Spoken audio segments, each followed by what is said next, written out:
Hello. We are in the sunroom and have a little cafecito on hand, and we're just gonna chat. We're gonna have an honest chat from a video suggestion from one of you. Elizabeth wrote in and wanted to know if I could make a video on how Ari and I made adjustments to accommodate for lower incomes when we took pay cuts after being long-term unemployed and making much lower than what we were making on our jobs pre-layoff. So that's what we're going to talk about. We're going to talk about really what we did financially, but also with our mindsets to help prepare really and adjust our life so we could take these pay cuts. If you're new here, hi, I'm Danielle. I make videos on personal finance, talking through my experience as a first-gen daughter of immigrants who's trying to build wealth for the first time. I really just share how I'm navigating my career, how I'm navigating my life, investing, and trying to enjoy this journey towards financial independence. So if that sounds like something that interests you, then I ask you to please subscribe. And if you end up liking this video, then give it a thumbs up. And that'll really help me and the algorithm share this with more people. So, okay, let's get into this video. When I got that question, I was like, oh, I hadn't actually thought about how we made accommodations to account for pay cuts, because up until that point, it took me 11 months to get a job offer. And I had been 11 months unemployed due to a layoff. Ari, on the other hand, was like a year plus at that point. So it wasn't like we were making a lot and now we're taking pay cuts. It was like we were making a lot, we lost our jobs, and now we're not making anything. And these are the routes that we can take. We can take several different routes. So I'm gonna break up this video on like the things that we did financially, both during our layoff, but also before, to prepare for being able to have the opportunity to say, hey, actually, it does make sense for us to take a pay cut. And then the things that we had to change about our mindsets. Let me just paint the picture of where we were. Ari and I, prior to getting married, had not combined our finances. We were totally separate in that sense. But after we got legally married in the summer of 2023, and then I got laid off, and then we were planning our wedding, it was, yes, all combined, but not really a plan. We hadn't been working together to create a map for how we wanted to spend, how we were thinking about savings. It was kind of just, we have one goal, and that goal is to plan our wedding debt-free, and that's what we were working towards. The first thing we had to do was really go back to the basics, to tracking our money. I had been used to kind of all the financial principles. I'm like, I know how to track my spending. I feel very comfortable about this. But when I merged my finances with my partner, who hadn't really been doing that, wasn't in the habit of thinking about tracking spending, it was important for us to start with the basics, tracking everywhere our dollar was going, even though we weren't making money or making traditional money. I was collecting unemployment, but we still thought it was important to understand where the money was going so that we could adjust as needed. Started actually sharing this on YouTube with my monthly spending videos, and it was a fun exercise. It's still something that we do today, but we combine our Google spreadsheet, the one that I created, the one that I had used for, at that point, 7 years, just manual Google spreadsheet. But because, you have two different personalities in a relationship, we decided to take on an app to make it easier to do that daily tracking for us. And so we use Monarch Money, and I love it. It's ideal for two people. We have our separate logins. We can see our accounts, whose is who. So I'm really enjoying using Monarch, and then our Google Calendar. And we started to commit to making monthly money dates so that we could plan for the month ahead. And now I share those on YouTube because I think it's a fun little exercise to keep myself accountable, but also show you how I'm laying out my month ahead, how I'm thinking about where to adjust my budget for what's happening. So going back to the basics, tracking our money and doing this, if you've never done this before, I recommend you do it for at least 3 months. So you could start picking up like any trends, where the money's going, and see like, okay, this is typically how I end up spending. So that was like the first thing that we did. And this was something we were doing during our layoff period, right after getting married. We weren't having regular money dates when we were engaged, or we were, but they were more so related on the wedding and how we're going to budget for the wedding.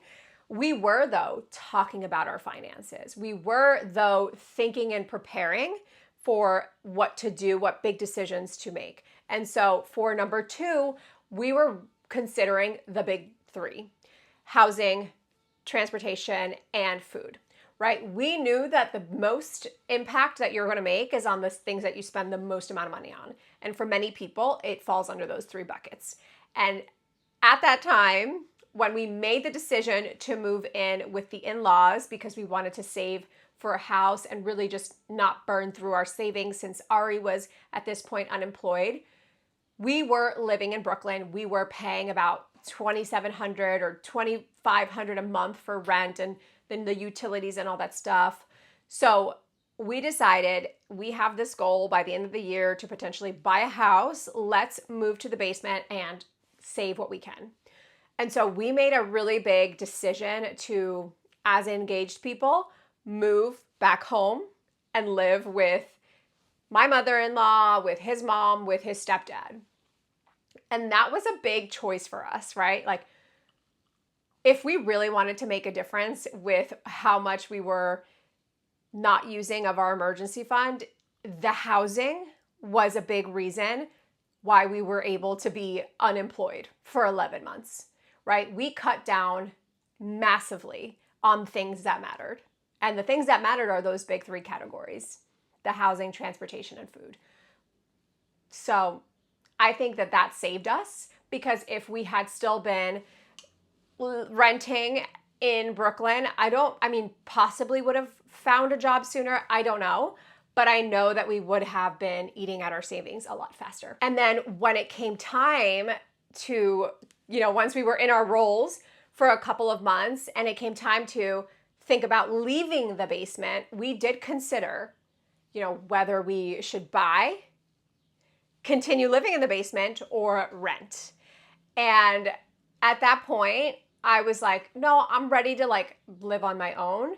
And we ran some numbers. We were looking at the buying option, and we decided that for us, in this rebuilding phase after not working for 11 plus months, we wanted to direct a lot of our cash towards investments, towards beefing up that emergency fund again. And so we opted for renting. So we made the decision again after we had jobs to rent, because we knew that if we had purchased a house, it would cost almost double what our rent was going to cost. And we just weren't ready for that after being in a phase when we are just hemorrhaging money. We were like, no, I think we need to rebuild. So thinking about the big expenses that you have and not sweating the small expenses that aren't going to make that much of a dent, I think is the second thing that we did. And this was something that was happening prior to us getting married. Learning to live with one income. So our unemployment period, my layoff journey was a big learning for me in how do I survive if I'm not earning money? What does that bare bones budget look like? And don't get me wrong, we were spending money. We took our honeymoon. We were traveling. So, we were doing those things, but in other aspects, we were not spending a lot. We were living our bare bones. What do we need to get by? And so for us to go from, we're not earning a single dollar together, to, okay, now that we have incomes, how can we potentially live off of just one of the incomes? And thinking through, what does our life look like if, we are just living off Ari's salary? Because we wanted to live off of the person that was making less, right? So we took Ari's salary and we're like, could we live off of this one income? And with a house and that buying a house equation, we knew that the mortgage alone was going to be more than Ari's monthly salary. And that just didn't make financial sense for us. That was making us too vulnerable to these jobs. And so we really had to kind of think about, okay, what does it look like if we're just living off of Ari's salary? What does that mean for our housing? And so it just, again, going back to the buy versus rent conversation, it was a decision that like, yeah, we need to find cheaper housing. And if we want to stay in this area, that means that we're going to have to rent instead of buy a house right now. We're spending about $80K a year, and that feels pretty comfortable for us.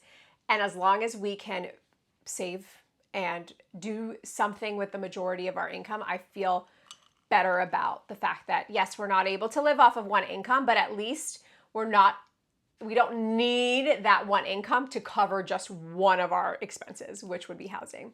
So really thinking through going from let's, live off of zero income to can we live off of the lowest of the two incomes and try to live off of one income, and kind of training yourself financially to go from bare bones to like, okay, what's a little bit over that, but not going totally, completely back to what we were spending prior to getting laid off, right? So we couldn't make the shift from 0 to 100 right away.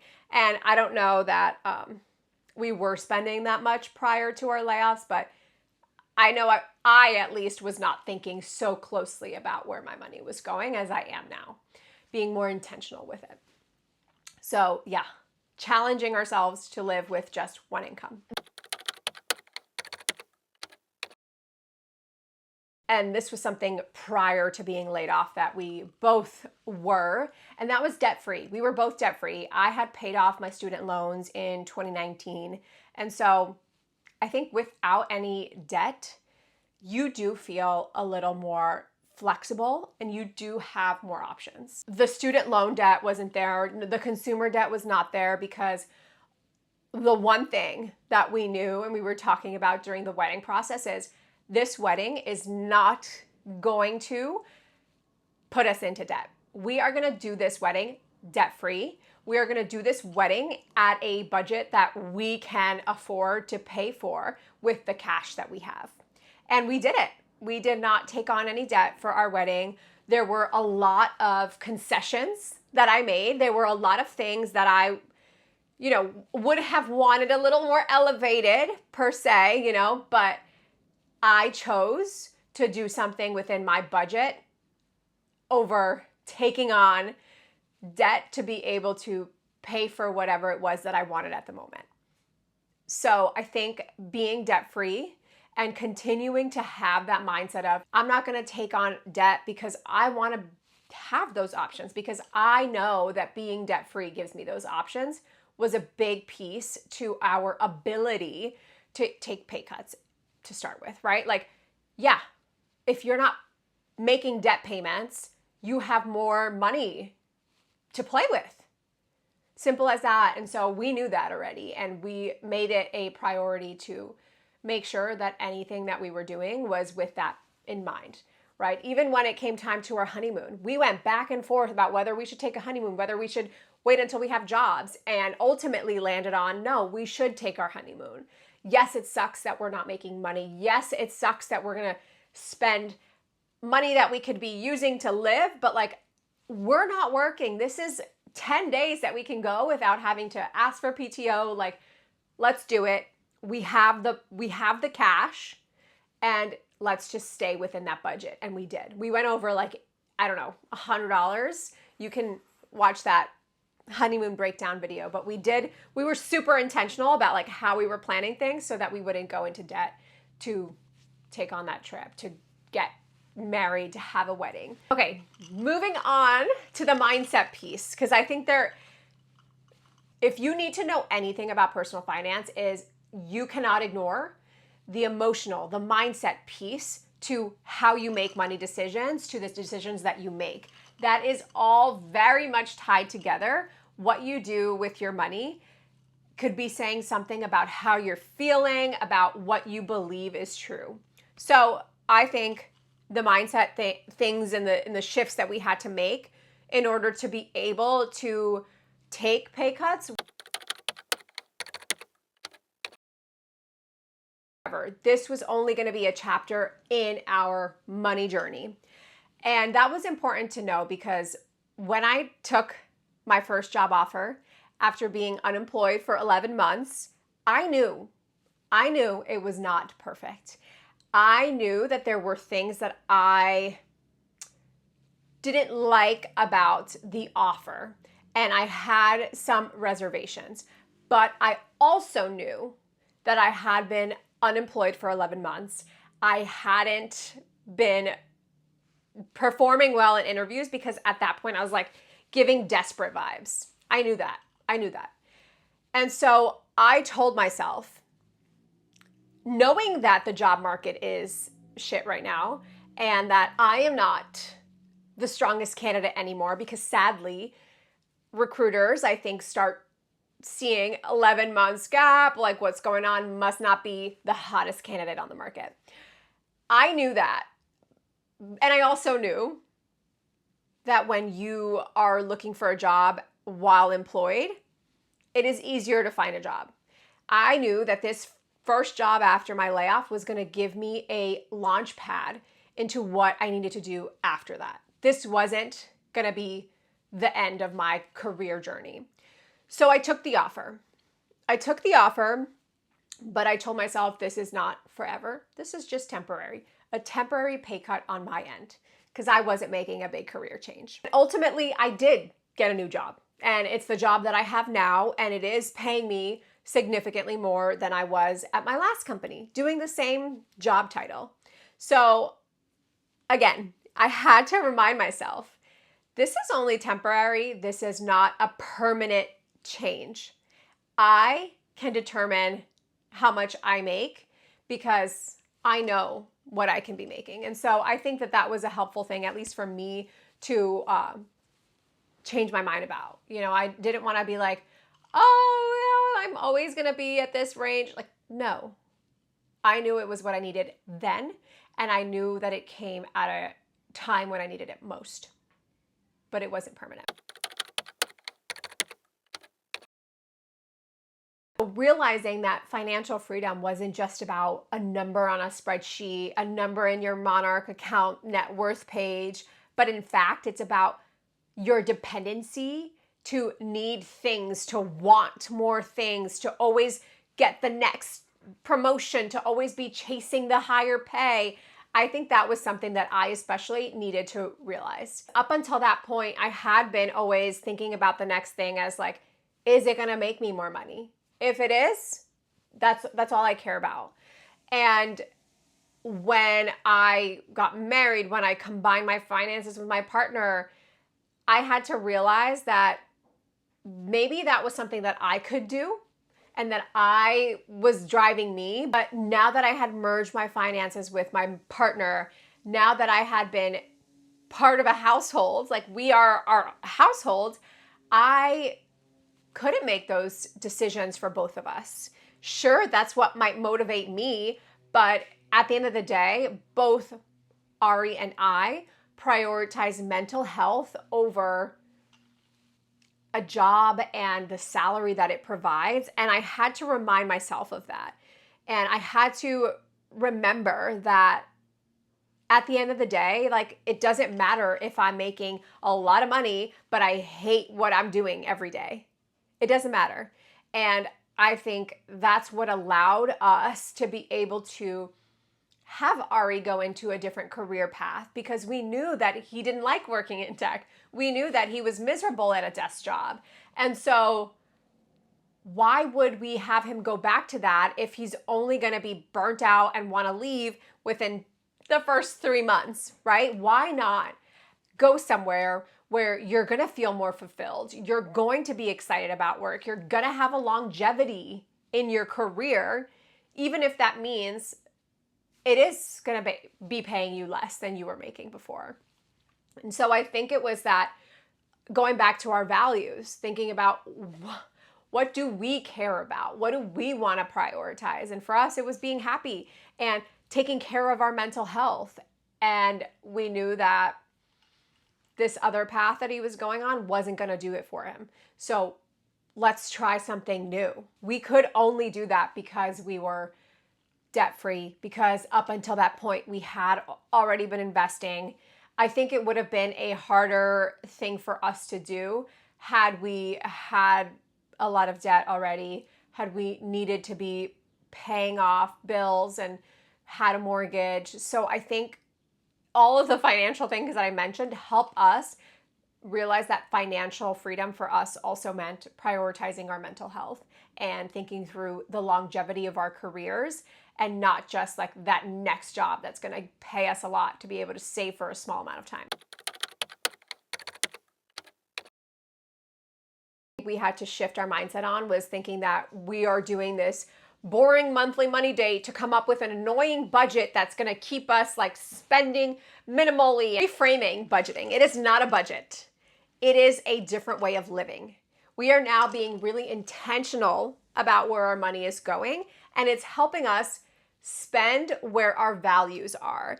And I think this year especially, we have made it a concentrated effort to really think about what companies we want to support, where we want to put our dollars, and not shopping in the places that we were shopping before, and really pushing ourselves to be intentional about the money that goes out and intentional with one, how we're spending, but two, like who we're giving that money to. And so I think it has been more than just a budget. It's not a budget. We have been making a lifestyle shift in that we are taking care of our future. And this is making us stronger as a couple because we are learning to communicate better, like what we need financially. We're learning to really think about how do we work together to hit the goals that we have, which obviously, before we got married, not something we were doing. We hadn't combined our finances, but even like after our marriage, while being unemployed, it was hard to do that. And so now that we are both contributing financially, it is an opportunity to shift how we're thinking about our budget as not something that restricts us, but something that helps us live a better life because it's preparing us for what's to come. That is how we accommodated the pay cuts in the jobs we took post the layoff period. As I get away from that layoff period, I just keep going back to how thankful I am for it, because when I was in it, I was so sad. I felt so unworthy because I thought, why have I been set back by forces outside of my control? I really felt like, oh, woe is me. And I'm in this rebuilding phase where I'm looking at that experience and I'm saying it taught us a lot as a couple, but really it taught me a lot about myself. And so I am so thankful that, we went through that, because now I feel like I am stronger because of it. So anyway, I hope that was somewhat beneficial. I hope it answered your question. Elizabeth, right? Let me see. Elizabeth. Yes, Elizabeth. Let me know in the comments if you resonated with any of this, if you also had to challenge yourself on where to cut back on your spending, because I think we all just focus on the small stuff, but it's the big things that matter. It's the big things that matter. And I'll be sharing a video later on the rent versus buy conversation and what those numbers look like for us, so you can understand all the thoughts and details that went into our decision. But I hope you enjoyed. If you did, hit that like button and subscribe if you don't already. I will see you all next time.